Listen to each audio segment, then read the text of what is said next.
Good afternoon, everyone. Hi, I'm okay. Hi, I'm Omar, and Gem's going to be doing most of the presentation today. But we're from the University of Southampton on the south coast of the UK. It's just like Dubrovnik, honest. Uh, no, not really. Thank you to the organisers for having us here for another talk. We really enjoyed Porto, and it's great to be back.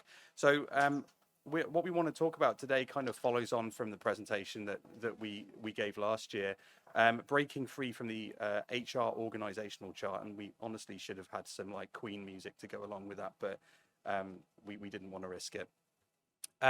So why do we use Pure? So we've actually had Pure since 2017. Well, we went live in 2017. We use it to manage research portfolios. Where, in terms of the UK, we're a medium-sized university.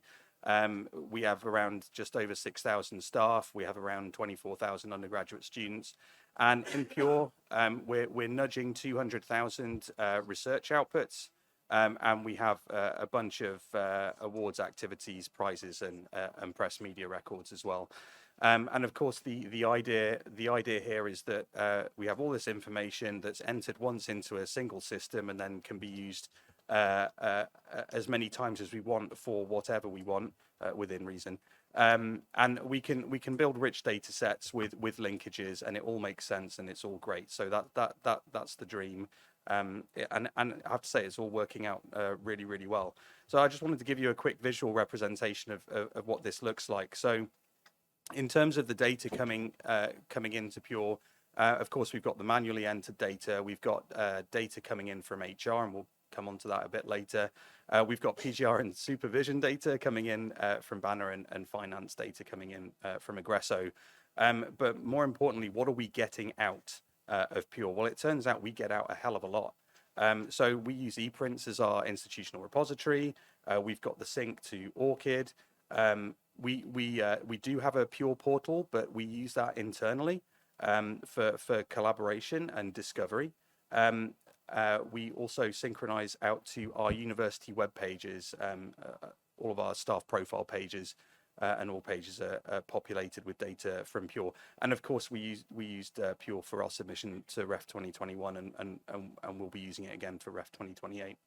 And then we have some other custom solutions that Gem talked about last year. But underpinning all of this and running throughout all of this is our HR organizational data. It's there throughout. It creates affiliations to people. And as well as people, you have research outputs, prizes, projects, activities. They all have underlying organizational data that's derived from our HR system, and that's served us well until it didn't. And I'm going to hand over to Gem now, so she can talk about what we've been doing since. Thanks. Thank you, Emma. So I apologise for my croaky voice before I start. I got a cold before the conference. I just wanted to get rid of it. It's probably all the wine. But anyway, the challenges that we had. So basically, the data is in our HR systems, and that data is created by HR for HR purposes. They don't really care what we're doing with it. They're doing their payroll, they're doing their contracts, everything's working well for them. But we're like, what a nice data set, all these people and their locations. Let's start using that. That would be really useful. But then just carnage, because they've made it for themselves and they're doing whatever they want, making changes when they want. They don't think about anyone else downstream that's using that data. So some of the issues we have are especially for like former orgs. So our university, they love a restructure. New VC, let's restructure the entire university. And that means we have lots of like kind of relics of old faculties that sit within our university. You can't see so well in this picture, but if you see the slides later, you see all these former versions of the same faculties. So there's Faculty of Medicine, old Faculty of Medicine, old Faculty of Medicine. Just how many VCs we've had in the last 5 years, really. And then we also have issues where HR aren't as detailed as we'd want them to be. So especially our School of Humanities, it's like our Faculty of Humanities. It's like School of Music, School of Film Studies, and then none of the research groups that are below it, because HR see only 5 people in that one. Why would we make that? So they just keep it more general. For engineering medicine, where we have bigger cohorts, they chop it up more and it's a bit more useful.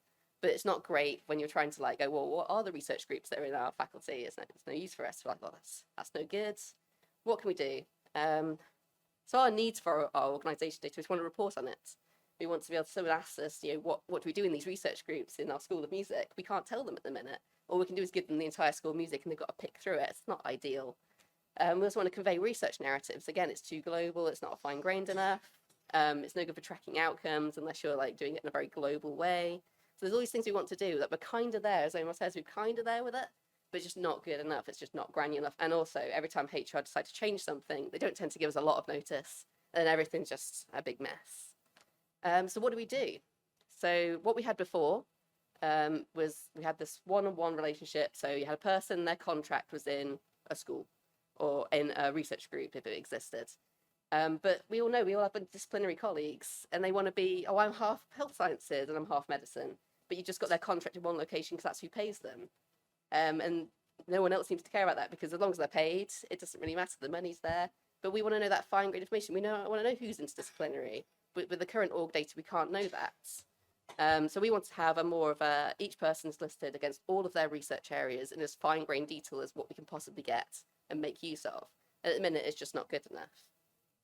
So we kind of left it. So we had Pure for, as Omar mentioned, since 2017, and we only did this task in the last year. So we obviously managed long enough with it all being fine.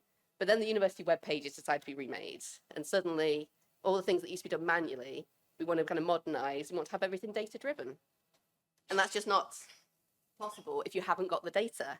All our old pages were all quite manual, but when you create them over like 10 years, you just build them up, and it's a bit out of date, but at least it's all there.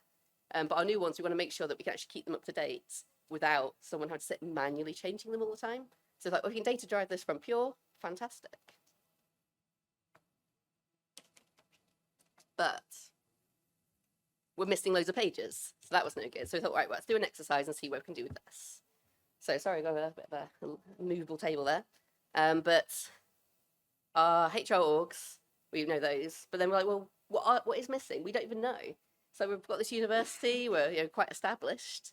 How do we not know what all our research groups are? So we got everyone to sit down and list what are the research groups you're interested in, who's in what research groups, asking each school, what have you got? So we ended up with 284 in total, and only 108 of those were represented in our HR org charts. So we were missing 176 groups that had no representation for our reporting previously, unless someone could give us a list of those names, and then we could report on them that way, but very time consuming to do across the board.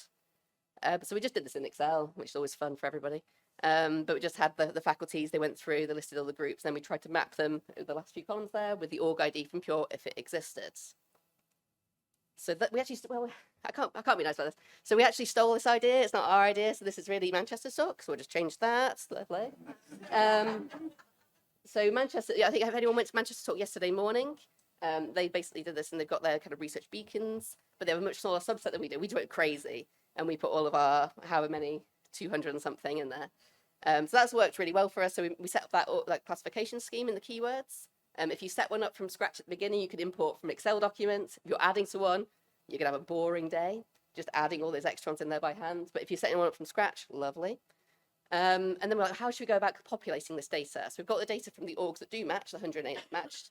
Let's try and get that data into those. And then we'll have some empty ones that we've got populate later that never had data. And so let's use the bulk keyword import. So we can just do a nice Excel template. We've got the data, be good. So we have 108 of them. So it's like, oh, let's work out how long this will take. So we're doing it for people, projects, and outputs. So we want to add data to these orgs, all the keywords versions. So that's 324 times we have to run this report. Probably takes about 30 minutes to make that because we've got to get a report out of Pure first, then put the data in the template, then run the report 3 times. It's like, oh, that's basically a month of my life of doing nothing else. And I was like, I can't live in this world. So yeah, I'm not doing that. So we're like, right, we need another solution. What should we do? So then it's like, the API. We work that a little bit in areas, but we've never done anything in the project kind of with us, just us wanting to gain this important information. So I started working with our technical team a bit more, and we use a PHP script to get, it's very simple. If you want this, that's basically the whole script. I can share that if anyone wants it. And we just got the data out of the web services, and we just asked for all the people, all the projects, all the outputs against the list of org UUIDs, that 108 that I mentioned. And I'm just going to blow my nose quickly. Apologies.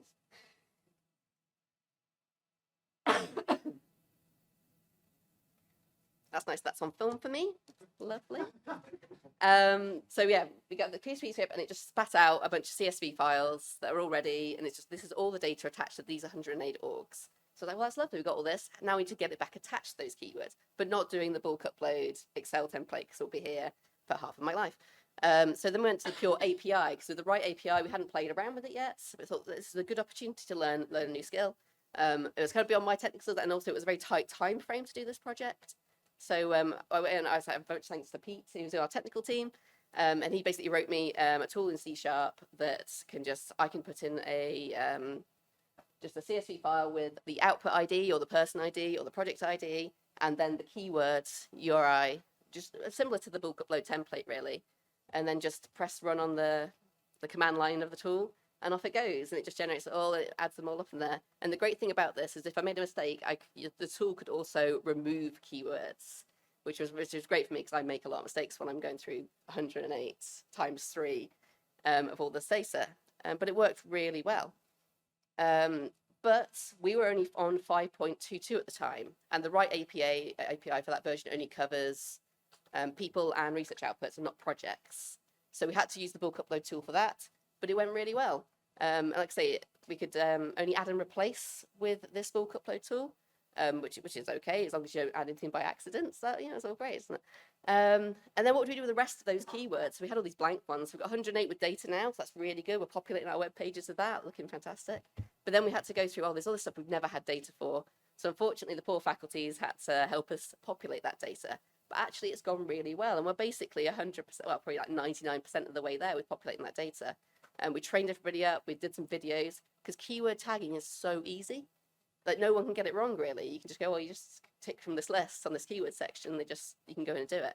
And we got some great faculty operating staff that support the faculties, they helped as well. And for the particularly big research groups, what we did is we asked them to tag all their people first, and then we can do a report in Pure and get a list of all of those people and their outputs, and then they could choose from that list. And we would then bulk upload that subset. And that worked really well for us as well. So we just did a mixture of the smaller groups, just did it by hand and picked like the 20 things they wanted. The bigger groups, we worked with them, did reporting.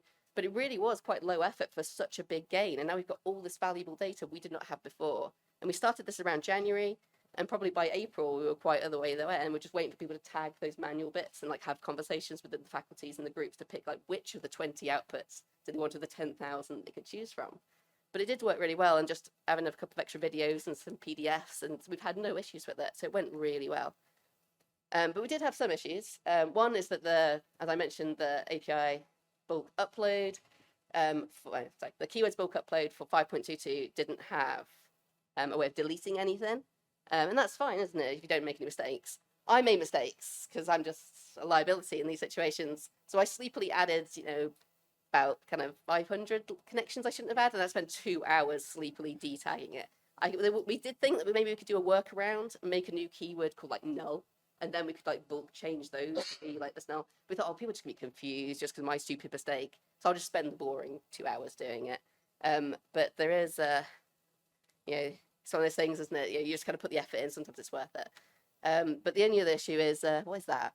Oh yeah, we had no idea what we were doing. We made this up as we went along. We didn't really plan it out. We knew what we wanted to achieve, and we just kind of go, well, what if we do this? And it just all worked out so well. And I think that's what's so important about these user groups, is that people can give examples of things that they've done and give other people ideas of how they could use a similar methodology. And I think that's what's so valuable about these things. And even from the last 2 days, I've learned lots of things that I'd love to try. And so I think that's what's so good about these user groups, or conferences in this case. So what went really well, the bulk upload tool worked really well for us. Although the API work was really helpful and it got all the bulk changes done and like a big majority of the work was done. But it's not great when you're trying to like have a whole team supporting that, because basically me and having the technical team, I could do it, but no one else in my team had gained that skill. So having that bulk upload Excel template option in the cron jobs in Pure, anyone can pick that skill up. You can do a quick kind of guide. That's one A4 page paper. You fill out a file, press the run button. It's super easy, super great. But if they could have it, so if mistakes are made, there would be like a removal option. That would be fantastic. There is a JIRA, please vote on it. And that would be nice. And I think it would benefit us all. And hopefully it wouldn't be too much painful change. So it was a big change for the university, but a massive gain. And the community really accepted well. Academics don't like change. researchers don't want to be doing all this stuff, but they could see a real value in doing it. And in the end, they all got exactly what they wanted. It was not like, oh, you can have this, but it's not quite what you want. They can choose exactly what they want to appear on those web pages, and they loved that, and it was fantastic, and it was so quick and easy. And we had to build this process of managing it. Again, rolling it out was quite nice and easy. All the training was valid. It was all really good. And I think the highlight of any of these kind of tasks is when we work with our technical team. It's fun to work on a new fun little project and then see the success at the end. And it's just really nice to work with them. They're all total stars. They're just absolutely fantastic. So why do we do this? Again, as I mentioned at the start, it just helps with our reporting. We can develop our narratives now. We can even see more easily all the various groups we had. I can't believe that before we ran this project, we didn't actually know over 100 groups that existed at the university. We had no way of knowing who they were. So now we've got like membership lists for all these groups. So we've had all these pluses from doing this work. And I think it is really fancy. And now our webpage actually represents our university and our research, whereas before it was kind of a subset and some groups were just completely missed out. I think it was really good. Thank you very much.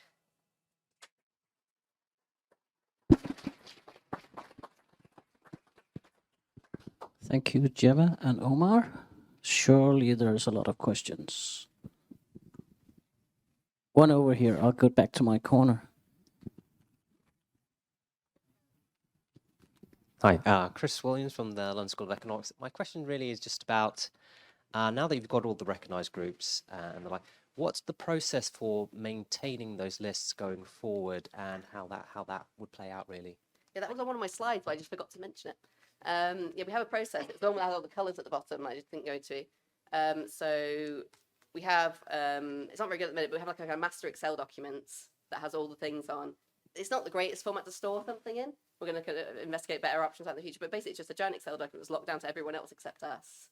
And every time we have we use ServiceNow at Southampton, it's a ticketing system, and there's a form that we put into that. So when someone wants to make a new unit, a change, a merge, a split, something like that, or delete something, we have to fill out the form with the details, and then we action it by updating the master form, and then making the change in Pure. And we have to work with the academics or the research or the faculty staff. If it's like a split of stuff, we would give them some reports out of Pure and say like, well, you've got this group at the minute, you want to split it in two. Which ones do you want to go here and which ones do you want to go there? We'll make two new ones and then transfer it over in bulk. So we have a process for everything that could possibly occur. Because it's quite early, so far we haven't had to do anything very complicated. We've just been making new ones or maybe renaming. But it's worked so well so far, and hopefully the process we put in place will work when bigger changes come into place. But we've told all the faculties, train them all up, lots of guidance, to try and make sure they follow that process to make it as easy as possible. We want to make sure that was in place before we rolled anything out. I will add to that and just say that underneath what Gem describes as being a very simple and straightforward process required a lot of planning on our part to realise all the possible scenarios for change that could take place. And it's really good that we spent that time, invested that time into modelling those scenarios and developing processes to manage them. Yeah.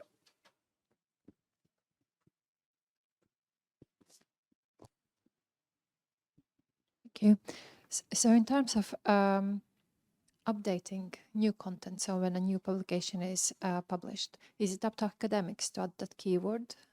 Yeah, so the academics are told that they can add it themselves, or the faculty. We've recently employed in the last year, because of all this new web page work, we employed 10 new web staff. It's 2 sit in each faculty or 5 faculties, so there's 2 in each faculty, and they're the ones that are kind of driving that. So there's some academics that just will never get on board with like adding the output and ticking thing. So they're in place to make sure that if an academic hasn't done it, and like the new big outputs come out that's really important to have on the web pages, that they're aware of it and they can go in and tag it themselves. Okay, so you have internal portal pages that you only use internally, but then you make the links to the keywords of those web pages externally visible on the website, yeah? Yeah, so we have like an importer feed that takes like our biography information and all the other bits and bobs on the staff profile, and it also takes the keywords and puts them on.